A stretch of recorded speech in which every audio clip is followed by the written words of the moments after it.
जय श्री कृष्ण। सादर प्रणाम। पुरुषोत्तम भगवान की जय। आज का सप्तम दिवस।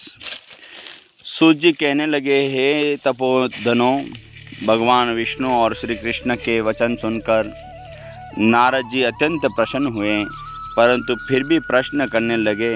नारद जी कहने लगे, हे प्रभु लक्ष्मीपति, जब वैकुंठ को चले गए फिर क्या हुआ, वह सब कृपा करके मुझसे कहिए। हरि का वृतांत सबके लिए हितकारी का है। ऐसे प्रश्न होकर श्री नारायण जगत के आनंद देने वाले वचन श्री नारायण कहने लगे। हे नारद, जब लक्ष्मीपति वैकुंठ चले गए तो अधिक मास को अपने धाम में अपने पास बुलाया। वहाँ वैकुंठ में बसकर अधिक मास का अत्यंत आनंद करने लगा, भगवान के साथ क्रीड़ा करने लगा। श्री कृष्ण के मन में प्रसन्न होकर मल मास को 12 मासों में से श्रेष्ठ कर दिया और सबका प्रिय बना दिया।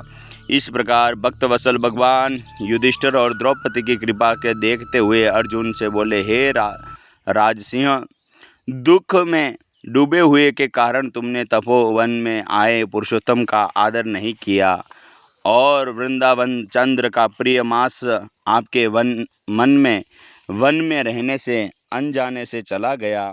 भय से दुखित मन वाले भीष्म द्रोण भी नहीं जान पाए और भय के द्वेष में तुमने नहीं जाना।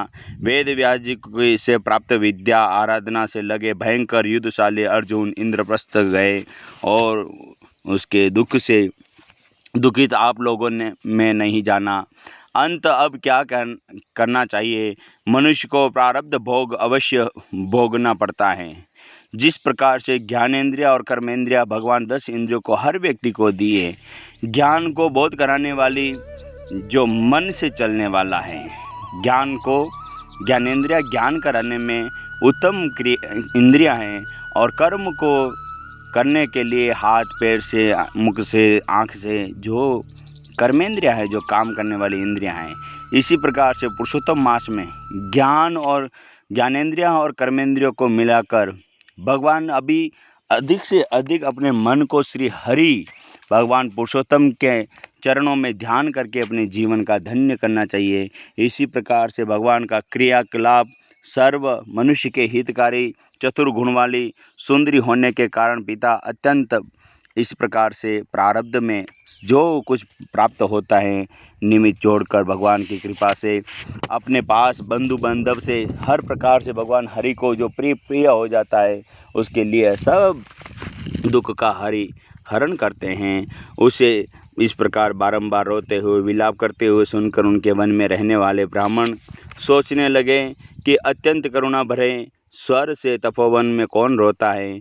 फिर तपस्वी इस प्रकार से मेधावी ऋषि पुत्री का रोना निश्चय करने पर पहुँचे। वहाँ पुत्री को गोद में मुनि को देखकर वन में रहने वाले ऋषि को लाश को देखकर शमशान घाट में जाकर अत्यंतिष्ट विधि से चारों तरफ काष्ठ लगाकर जला दिया। कन्या को समझकर सब अपने अपने घर को चले गए।